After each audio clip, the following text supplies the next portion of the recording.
네, 정부는 집단 행동에 가담하는 의사는 법적으로 엄정 대응하고 면허 취소까지 하겠다고 강경 대응하고 있는데요. 자세한 내용 최덕재 기자와 함께 이야기 나눠보겠습니다. 어서 오십시오. 네, 안녕하세요. 네, 안녕하세요. 안녕하십니까. 자, 앞서 보건복지부 제2차관의 브리핑이 있었습니다. 서두에서 전공의 단체 집단 행동과 관련한 입장 표명이 없어서 다행이라고 밝혔는데 아무래도 현 상황과 관련해서 전공의들의 대응이 의료 체계에 상당히 큰 영향을 미치기 때문이겠죠. 네, 그렇습니다. 우선 전공의가 어떤 건지부터 간략하게 설명을 드려야 되겠는데요. 네. 전공의란 수련병원이나 수련기관에서 전문의 자격을 취득하기 위해 수련을 받는 인턴과 레지던트를 말합니다. 항상 일손이 부족한 병원 현장에서 의사결정을 내리고 실제로 처치까지 하는 실질적인 역할을 대부분 맡는다고 보시면 됩니다. 그러니까 전공의들이 파업을 하면 환자들이 병원에서 의사가 없다고 피부로 느끼게 되는 겁니다. 정부가 의대 정원을 늘리겠다고 한 게 이번이 처음이 아닌데요.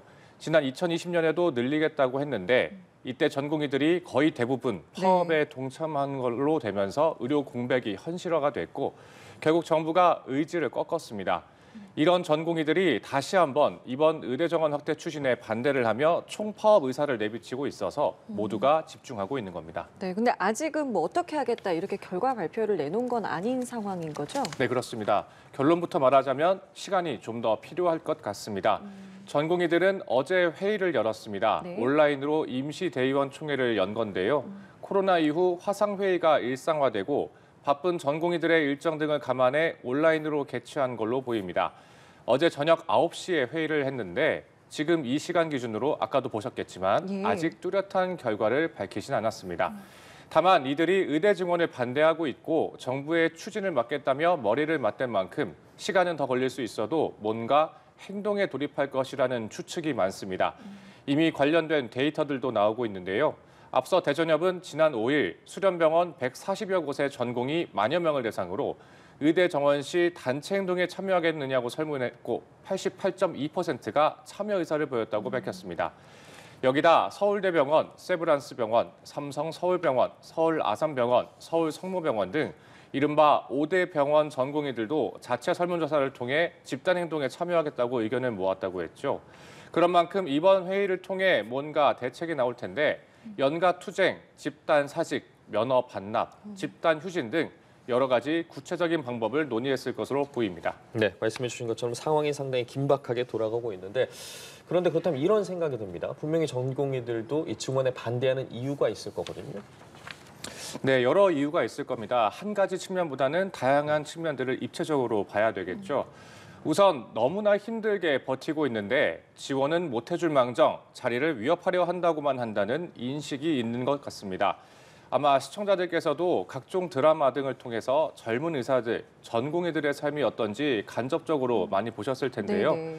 제때 자지도 먹지도 못하고 사람의 생명과 건강을 다루는 일이다 보니 스트레스도 엄청나고 딱딱한 위계 질서에 생활은 고되고 또 드라마에선 연애도 하지만 실제로는 사람 만날 시간조차 제대로 없는 그런 삶을 사는 경우가 많습니다.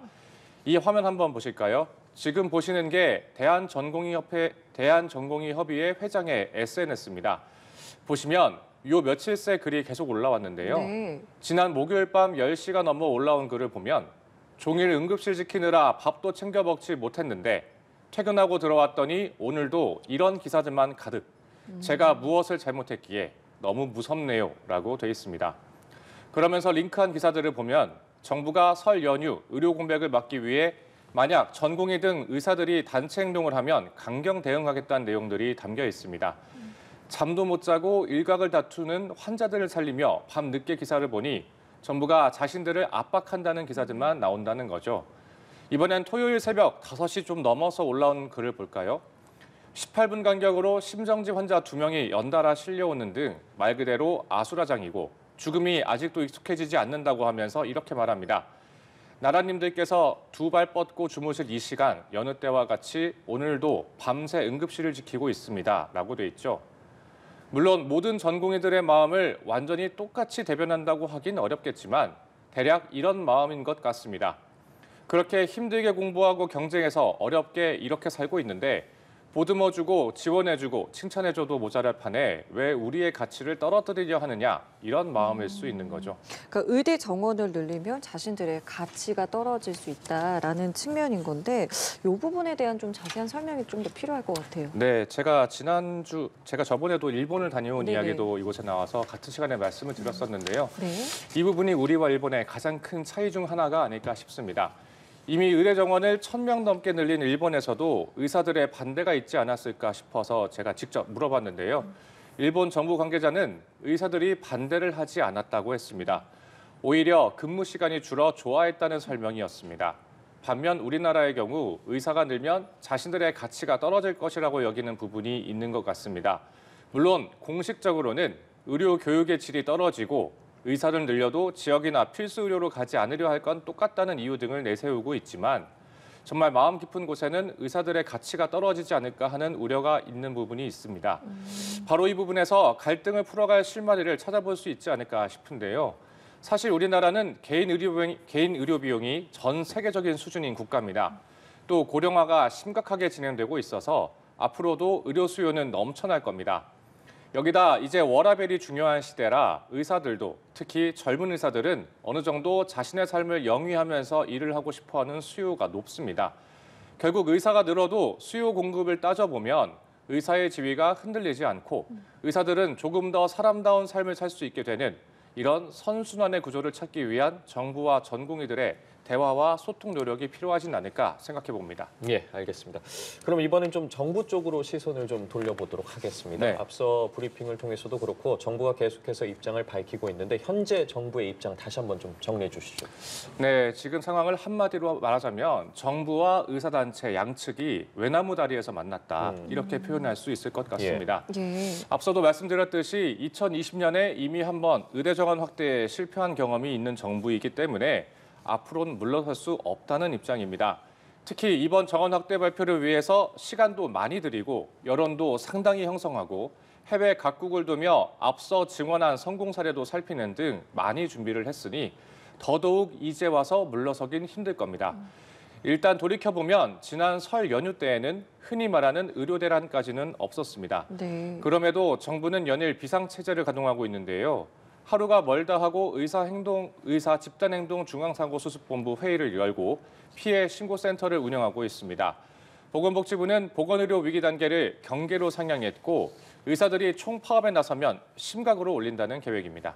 네, 정부는 강경 대응을 하겠다 이렇게 지금 계속 밝히고 있는데 뭐 어떤 식의 강경 대응을 하겠다 이런 입장인 건가요?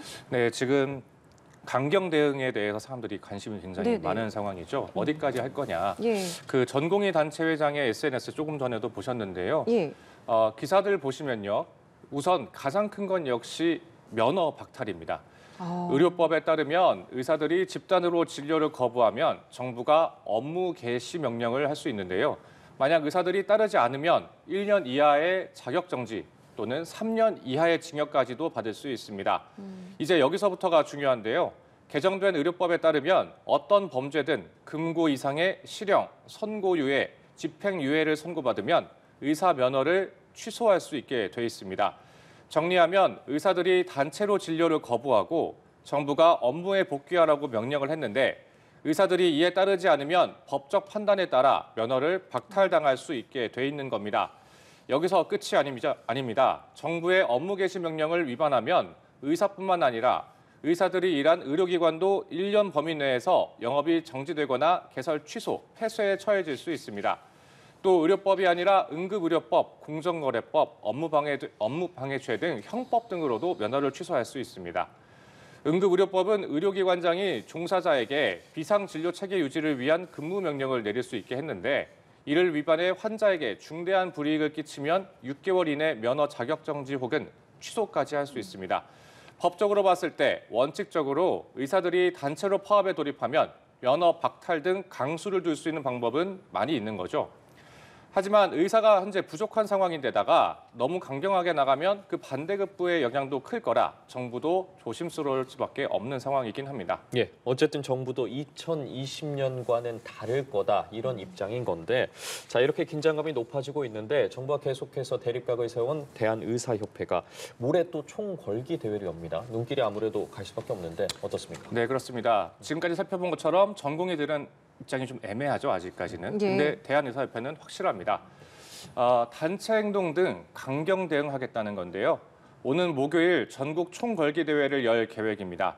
의협이 비대위로 전환한 후 첫 단체 행동인데 의협 산하 16개 시도의사회가 전국 곳곳에서 참여할 예정입니다. 다만 이틀 전인 오늘까지도 아직 구체적인 참여 규모나 방식 등은 알려진 게 없습니다. 15일에 이어 17일 서울에서 전국 의사대표자 회의를 여는 방안도 검토 중인 것으로 전해집니다. 응급의학과 전문의들도 비대위를 꾸리고 집단행동에 동참하겠다는 의사를 밝혔는데요. 대한응급의학의사회는 더 이상 의사들을 범죄자 소탕하듯 강력하고 단호하게 처벌하려 하지 말라면서 정부가 개선 의지를 보이지 않으면 응급의료 현장을 떠나겠다고 하기도 했습니다. 예, 이제 뭐 설 연휴도 이제 끝났으니까 상황을 조금 더 지켜봐야 되겠네요. 네, 그렇습니다. 지금까지 상황을 한번 가만히 돌이켜보면요. 예. 정부도 그렇고 의사들도 그렇고 모두 어떤 결정을 하기 전까지 굉장히 조심스럽고 고심을 거듭한 게 느껴지고 있습니다. 예. 물론 당장이라도 강대강으로 충돌할 것 같은 분위기이긴 합니다. 하지만 이렇게 서로 조심스러운 것 그만큼 지금은 2020년과 다르다는 교감이 있기 때문인 것 같습니다. 의료계 현장에서 얘기를 들어보면요. 2020년에는 정원 확대 추진이 너무 느닷없이 빠르게 진행돼 그만큼 반발이 컸다는 목소리가 많습니다. 반면 이번엔 시간을 들여 천천히 조심스럽게 진행됐죠. 게다가 의사들의 워라밸도 분명 문제인데 이 부분도 해결할 방법을 찾아볼 수 있겠고요. 물러설 수 없는 양측의 맞대결이 예상되긴 하지만 그럼에도 어떻게든 설명과 타협, 대화로 문제를 해결할 수 있을 것이라는 희망의 끈을 놓고 싶지는 않습니다. 왜냐하면 그 피해는 누구보다도 환자들에게 크게 돌아갈 테니까요. 여전히 강대강 기류인 건 맞지만 큰 갈등이 오면 오히려 허심탄회하게 속내를 털어놓고 얘기할 수 있지 않을까 하는 생각도 가져봅니다. 다양한 면에서 2020년과는 다르니까요. 예, 정부도 그렇고 의협도 그렇고 좀 고민하고 바라봐야 할 부분들이 상당히 많을 것 같습니다. 오늘 말씀 여기까지 듣죠. 지금까지 최덕재 기자와 이야기 나눠봤습니다. 말씀 고맙습니다. 네, 감사합니다. 감사합니다.